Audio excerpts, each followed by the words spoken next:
when we learn, we also need to have fun because the fun actually is easier to retain information. That's why a lot of you guys are so good at gaming, because you're having fun, right? And you're just remembering information that the game gives you in terms of feedback. And because you're having fun, it's easier to remember, right? That's why we try to gamify learning a lot. So basically what we do now is we take a step back first and we just start having a lot of fun with silly shapes.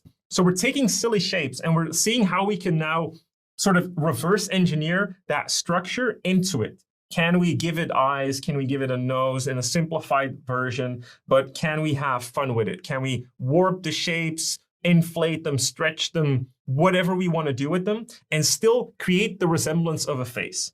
When we can do that, we can also do it on an individual feature level where we just take any silly shape basically and try to turn it into an ear or nose or lips, because that will also teach us to be more creative with the individual features. And I think that is crucially important because that will teach you to sort of create your own style and overall just be more free with your application. So what I mean by that is that you're not that concerned anymore about being super technically accurate. You're just more concerned with making it look believable because you have like a crazy silly shape.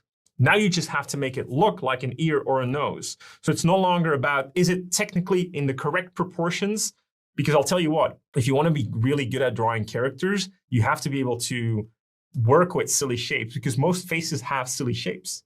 Even in reality, right? If we would all have perfectly structured features, we would all look like robots and we'd be indistinguishable. So very boring. So that's why we learn manipulation.